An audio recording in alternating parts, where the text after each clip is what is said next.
Olá você, seja muito bem-vindo ao programa Saúde e Bem-Estar.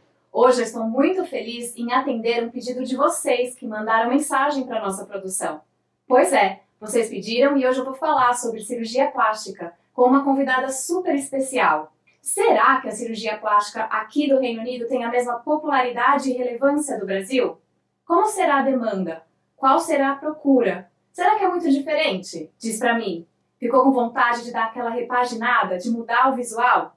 Então hoje o programa Saúde e Bem-Estar é pra você.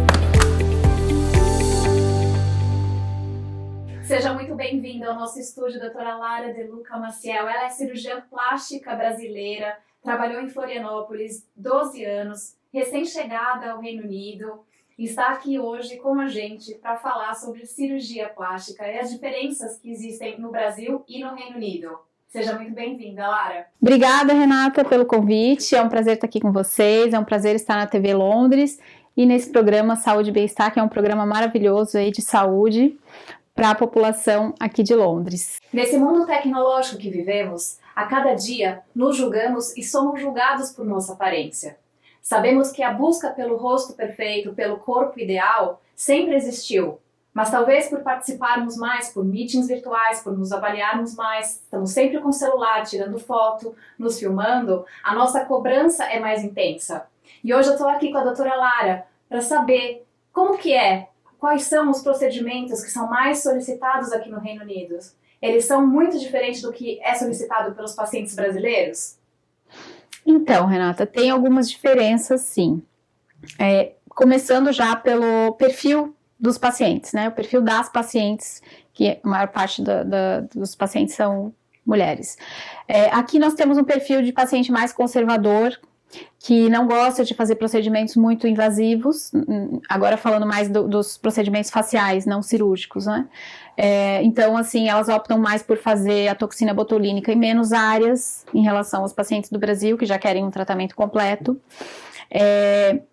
As pacientes querem tratamentos com menos, com um período de recuperação um pouco mais rápido, que deem menos hematomas, que não apareçam os hematomas para elas poderem logo voltar ao trabalho, não mostrarem também para as pessoas, né, do seu entorno que fizeram algum procedimento.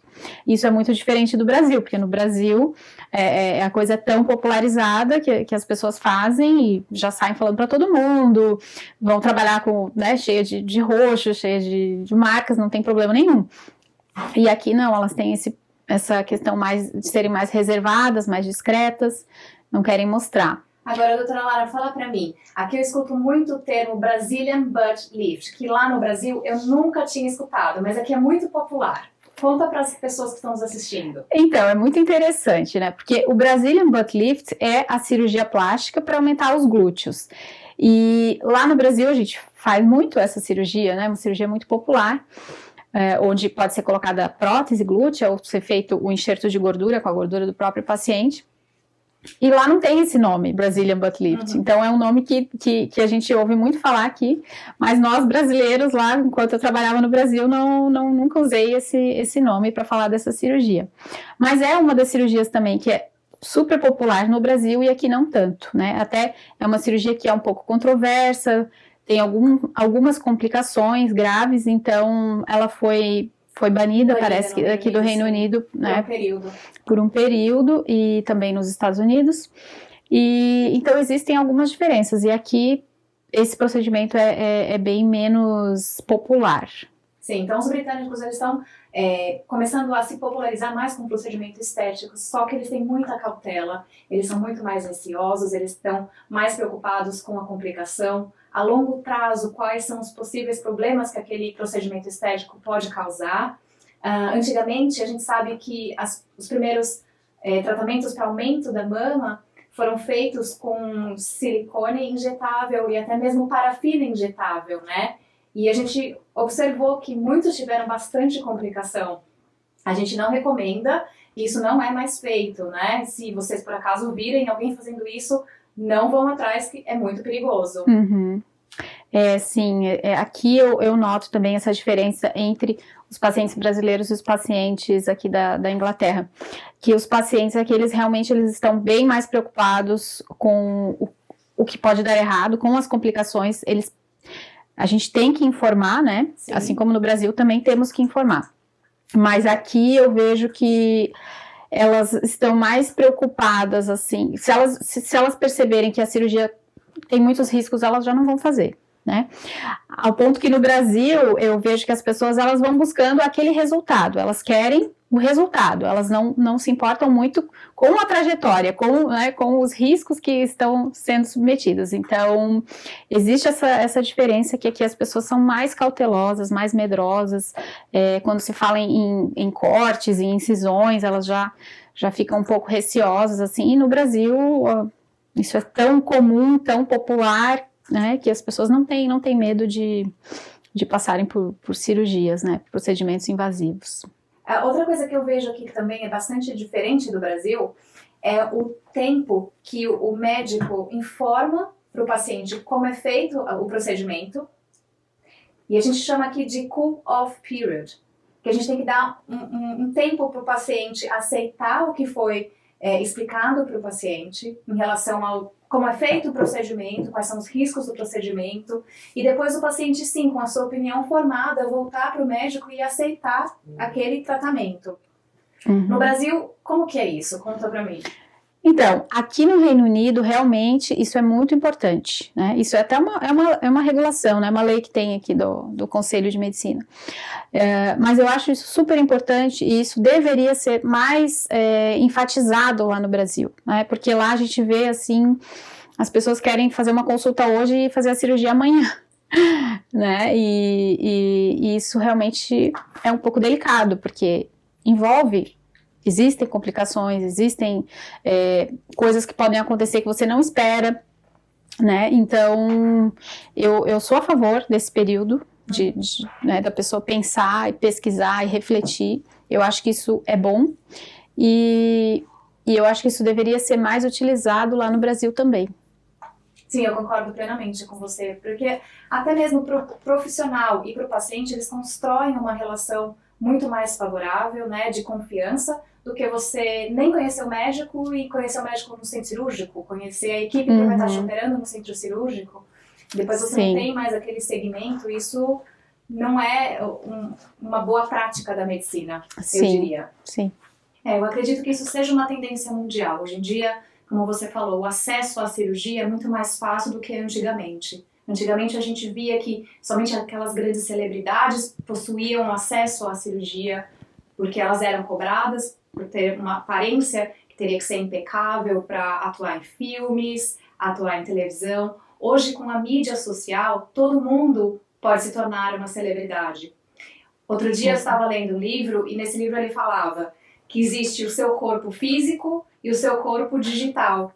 Porque hoje em dia muitas pessoas acabam usando dos aplicativos na hora de postar, o que a gente sabe que não é uma realidade. Mas a busca da perfeição está sempre ali e nos motiva a procurar profissionais da área da estética, não é mesmo?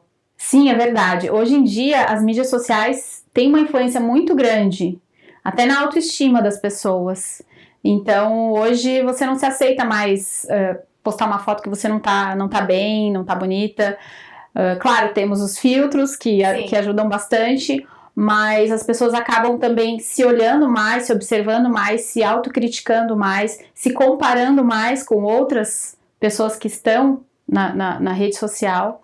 Então isso eu acredito que tem contribuído muito para o aumento da procura por procedimentos estéticos também. Agora me fala uma coisa, doutora Lara. É muito frequente na sua rotina o paciente chegar com uma imagem de uma celebridade e pedir, doutora Lara, eu quero ter o corpo da Kim Kardashian, ou eu quero ter o nariz da Taylor Swift?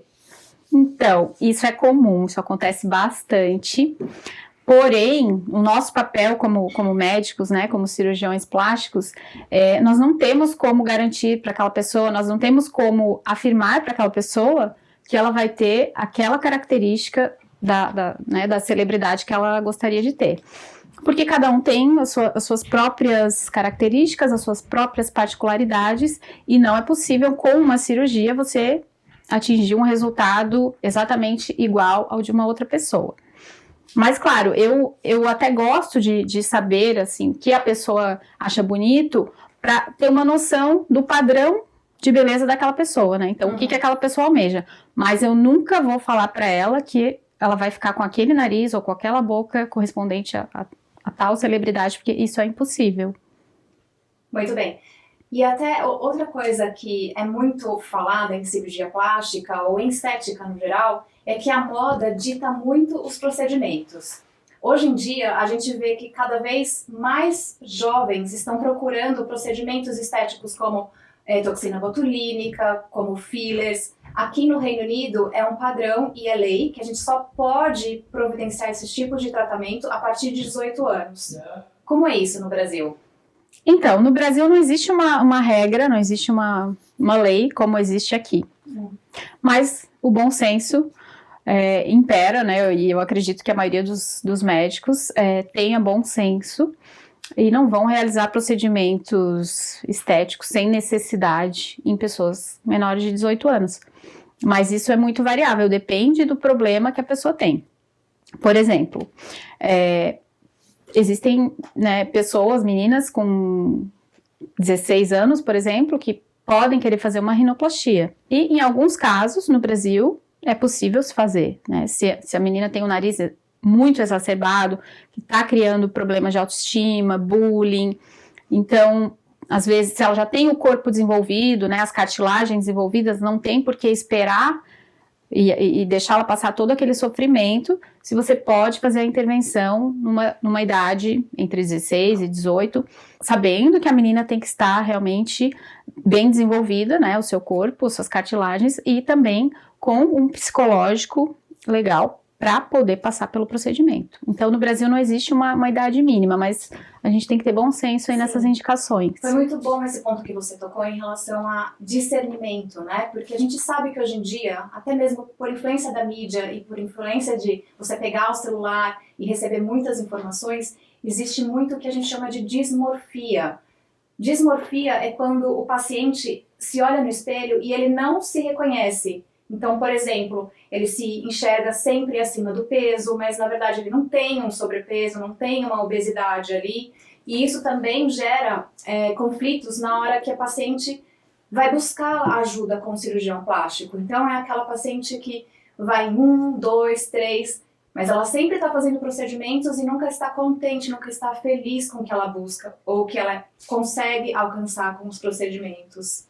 Sim, é verdade. A gente tem que cuidar, né, como cirurgiões, a gente tem que tentar identificar esses pacientes que têm uma insatisfação crônica, vamos dizer assim, né, e que tem esse transtorno que se chama transtorno dismórfico corporal ou dismorfismo, que são pessoas que você olha, são pessoas lindas, pessoas que não têm defeito nenhum e acham que possuem defeitos, que o rosto tem algum problema, e aí ficam procurando por procedimentos, né, incansavelmente. Sim. Então a gente tem que saber detectar isso e saber dizer não, né? Isso, é super importante. Aqui no Reino Unido, agora existe uma febre de fazer o preenchimento labial. Meninas estão fazendo 18 anos e já logo marcam a primeira consulta para fazer o preenchimento. E aí faz uma seringa, nunca estão satisfeitas com a quantidade, elas sempre estão buscando uma simetria que nem sempre é alcançável e às vezes também nem combina com as características anatômicas daquele rosto. Sim. Isso é muito influenciado pela moda e por mídia social, mas que na verdade a gente não sabe ainda como que isso vai ser no futuro, né, para daquela adolescente ou adulto jovem. Quando faz muitos procedimentos, não é mesmo? Sim, a gente tem que ter muito cuidado. Hoje em dia tá em alta, né? No Brasil também, preenchimento labial. Agora, existem diversas técnicas e a gente tá vendo que cada vez mais as pessoas estão colocando mais e estão achando bonito, estão postando. Existem até filtros no Instagram que a gente vê que fica o lábio enorme e as pessoas estranhamente estão achando aquilo bonito. Então a gente tem que cuidar para orientar essas pessoas, né? Porque não existe limite, então você pode colocar 1 ml, como você pode ir colocando mais, e não existe limite. Então, assim, nós médicos, nós cirurgiões plásticos, dermatologistas, nós temos que ter esse papel, né, de educar essas pessoas e de orientar, né, que às vezes não precisa colocar mais, que tá legal assim, e às vezes até encaminhar para um psicólogo, um terapeuta, um psiquiatra, porque existem pessoas que realmente estão buscando algo inalcançável, né? O que aconteceu também com o tamanho da prótese mamária. Antigamente, a gente sabia que cada vez mais as pessoas estavam procurando aumentar muito a mama. Hoje em dia já é o contrário, cada vez menor. E tem uma filosofia da retirada da prótese mamária, né? Então a gente está vendo realmente o inverso. O que acontece? Na cirurgia plástica tem muito modismo, né? Então, houve uma época, uns 5 anos atrás, em que a moda era seios enormes. Então, próteses de 400, 500. Agora, por alguma razão inexplicável, começaram a diminuir, né? Então, claro que geralmente isso começa com as celebridades, né? Então, algumas celebridades começaram a retirar os implantes e agora a moda é ter menos seio. Então, onde é que isso vai parar, né? Então, a pessoa vai lá, colocou 400, agora já não tá mais tão legal isso, vamos tirar, vamos passar por outro procedimento, para sempre estar na moda, na tendência. Quer dizer, isso tem que ser observado e a gente tem que tomar cuidado, né? Sim. E existem muitas cirurgias também no Brasil que foram moda, né? Por exemplo, a bichectomia, que é aquela cirurgia para remover aqui a bola de bichá, que é uma estrutura que a gente tem aqui no rosto, que se dizia, né, para ficar com o rosto mais afilado, mais bonito. Foi uma febre no Brasil há uns 4 anos atrás. Sim, eu me lembro. E isso teve consequências também. Claro, existem aquelas pessoas que tem um benefício em fazer essa cirurgia, mas a maioria das pessoas não tem benefício nenhum com essa cirurgia e acabaram fazendo por modismo. E que agora elas têm que fazer preenchimento para fazer uma correção. Exatamente. Agora falta gordura e aí acaba envelhecendo mais. Então, assim, foi uma modinha.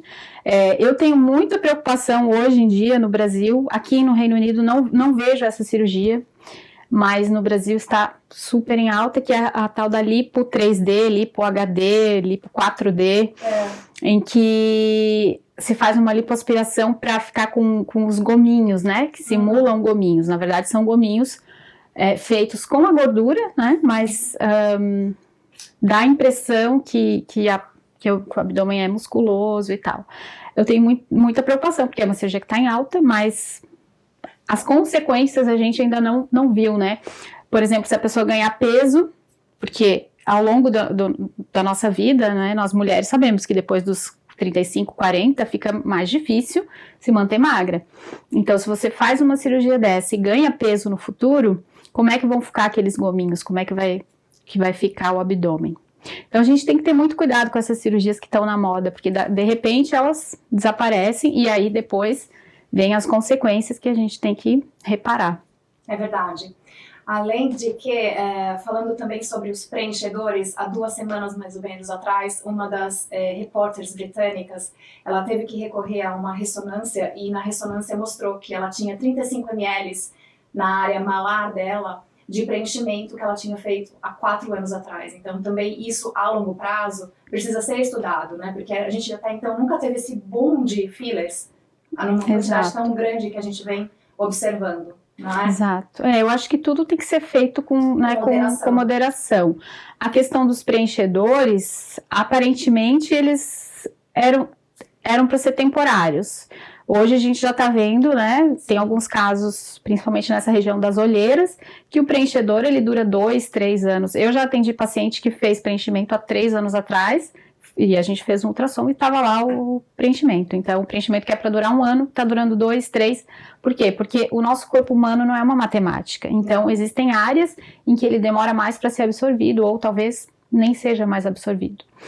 Então, a gente tem que ter muita cautela, né, quando vai fazer, repetir os procedimentos, fazer novamente. porque nem todos são temporários, né? E nem todo organismo reage de uma mesma maneira também. Né? Exato. Doutora Lara, nós estamos aqui no Reino Unido, em Londres, onde a gente tem contato com diferentes culturas, diferentes etnias, e eu acredito que até é muito difícil para o cirurgião plástico poder entender qual é o padrão de beleza de cada cultura, de cada país e de cada nacionalidade. Por exemplo, no Brasil, a gente sabe que as mulheres, até os homens, né, agora muito mais do que antigamente, eles trabalham, eles investem o dinheiro deles para valorizar o corpo, que é uma maneira ok, né, de você se pensar. Eu vou trabalhar e vou investir o dinheiro no meu corpo. Já aqui na Inglaterra, eles não pensam dessa maneira, os britânicos, né? Eles acreditam que a pessoa ela é muito mais bem vista intelectualmente até do que como ela é apresentada, né? Como é o físico dela. Já em outras culturas, a gente vê que cada vez mais a cirurgia plástica está sendo implementada, como é o caso da Coreia. Né? Então, eles têm modificado a estrutura anatômica do rosto. Sim. Então, Londres é uma cidade super cosmopolita, com diversas nacionalidades, então tem todos os tipos de demanda, né? E no Brasil também já tinha um pouco essas diferenças, né? E são muito diferentes as necessidades de um tipo de grupo cultural, né, em relação a outro. Então, por exemplo, pacientes orientais ou pacientes da Coreia, a cirurgia plástica lá é muito popular, né? China também. E eles buscam um tipo de padrão que seria assim, de diminuir essa parte, né, de afinamento, né, enquanto outras culturas já querem aumentar, já querem mostrar um pouco mais essa região. A questão também por exemplo, da rinoplastia, né, pacientes de origem da Turquia, ou até mesmo pacientes caucasianos também, que têm o nariz um pouco maior, querem diminuir. Já os pacientes orientais querem aumentar. Então, é muito diferente. Então, o cirurgião plástico, além de estudar como aumentar ou como melhorar o que cada paciente tem de melhor, né, enaltecer a beleza de cada um, também tem que saber qual é o padrão de cultura, né, o padrão de beleza de cada cultura. Isso é muito interessante. Você acabou de comentar sobre a Turquia. A gente sabe que aqui na Inglaterra, no Reino Unido no geral, é muito popular pessoas saírem daqui e fazerem o turismo de cirurgia. E eles acabam indo buscar tratamentos cirúrgicos na Turquia para melhorar o aspecto anatômico da face, ou para colocação de silicone, para lipoescultura, para inúmeros casos, né? Para implante capilar, que é muito popular também. E no Brasil, você via muito isso? Pacientes saindo do Brasil, indo para outros países para fazer cirurgia plástica? Então, isso é uma coisa bem comum, só que o interessante é que isso depende muito da moeda, né? Então, por que as pessoas vão para a Turquia fazer cirurgia? Questões econômicas, claro, né? Porque a moeda lá tem um valor e aqui tem outro. Então, o que acontecia muito no Brasil é que as pessoas iam para o Brasil para fazer cirurgia e não saíam do Brasil para fazer cirurgia em outros locais. Então, a gente tinha muitos pacientes, principalmente brasileiros, né, que moravam fora e iam para o Brasil fazer cirurgia porque, por conta da moeda, da conversão, ficava muito mais barato. Eu acho que a gente tem que ter um certo cuidado com isso, porque você ir para um outro país fazer um procedimento e voltar, como acontece aqui em relação à Turquia, e voltar no dia seguinte, fazer uma cirurgia, uma lipoaspiração com uma abdominoplastia, com uma mamoplastia e voltar 2, 3 dias depois. É um risco muito grande. Sim, não é algo que a gente aconselha porque ninguém, as complicações, elas não acontecem no pós-imediato, elas podem acontecer 7, 14, 15 dias depois, e aí você está totalmente desassistido, né? Sim, e isso é muito comum. Eu devo dizer que até na comunidade brasileira que vive aqui em Londres, eu vejo e com frequência, muitos vão para a Turquia, fazem procedimento estético, não fazem adequadamente o pós, voltam para cá, tem a complicação e eles ficam totalmente desamparados. Totalmente desamparados. Aí vem o arrependimento, mas aí já é tarde. Tem muitas pessoas aqui que vão para o Brasil fazer cirurgia porque vão visitar a família, né? Sim. Aí é uma outra questão, mas aí você tem que ficar, assim, pelo menos uns 2 meses no local. Tem que ter um planejamento lá.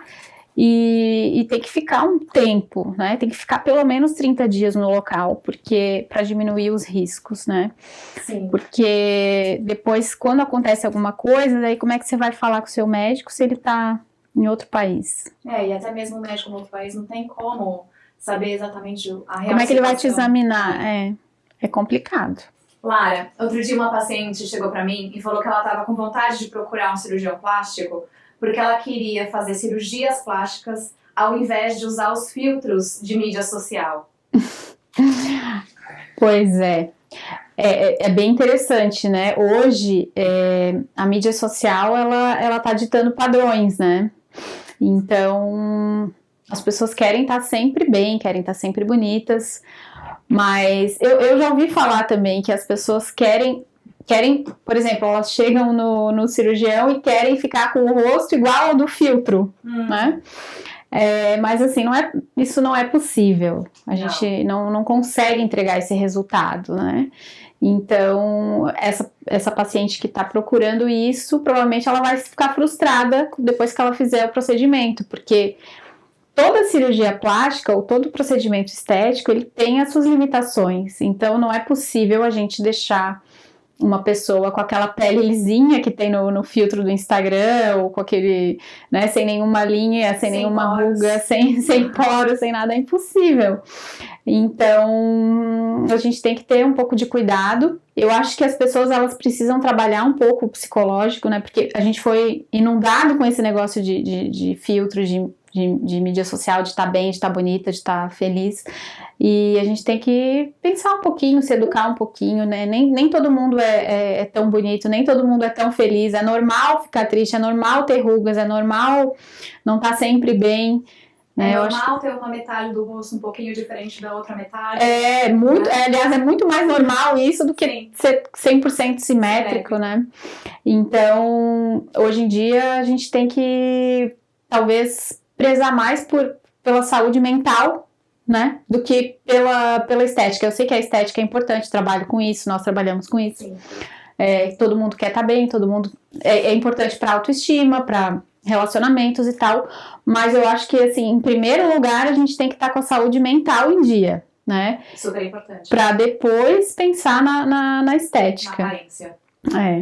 Vale lembrar que, assim, o papel do cirurgião plástico é sempre de enaltecer aquilo que você tem de melhor na sua anatomia. A sua anatomia é diferente de qualquer outra anatomia que você for comparar. E esse é o trabalho do cirurgião plástico. O cirurgião plástico vai com você te orientar qual seria o melhor tratamento, qual seria a melhor opção, para juntos vocês buscarem um resultado mais favorável. Sim, exatamente. A cirurgia plástica, ela tem o seu papel, né? Eu acho que não é uma futilidade, eu acho que ajuda muitas pessoas. Tem pessoas que ficam, né, com uma autoestima lá embaixo, ou que estão incomodadas com alguma coisa que realmente pode ser resolvido com uma cirurgia plástica, né? Eu já passei por algumas, acho que valeu a pena. Agora, o que não pode é você ter uma vida focada em estar bonita, em estar 100%, né? E estar sempre buscando estar perfeita, porque aí isso aí vai te gerar problemas, né? Porque nem sempre a velhice ela vai chegar, a idade vai chegar, então uma hora você vai estar com rugas ou vai estar com flacidez. Você não pode ficar nessa busca incansável, né, pela perfeição.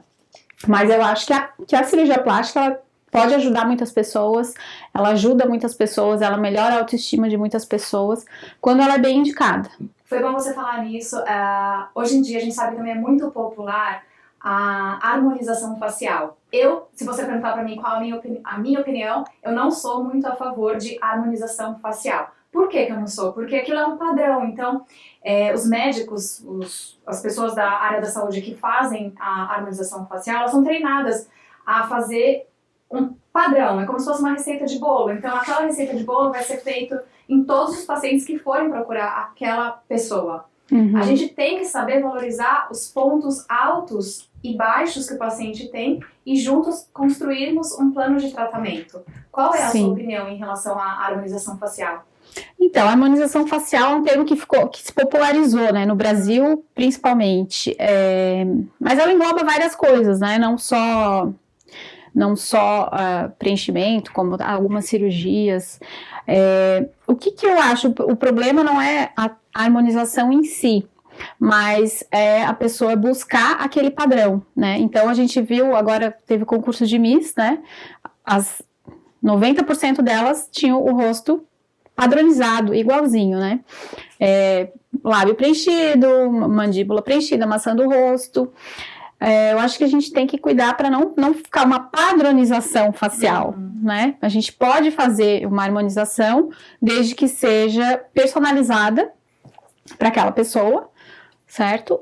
Não em busca de padrões de beleza. E a gente vê muito também celebridades, pessoas famosas até no Instagram, nas mídias sociais, que se transformaram, né, com a harmonização facial.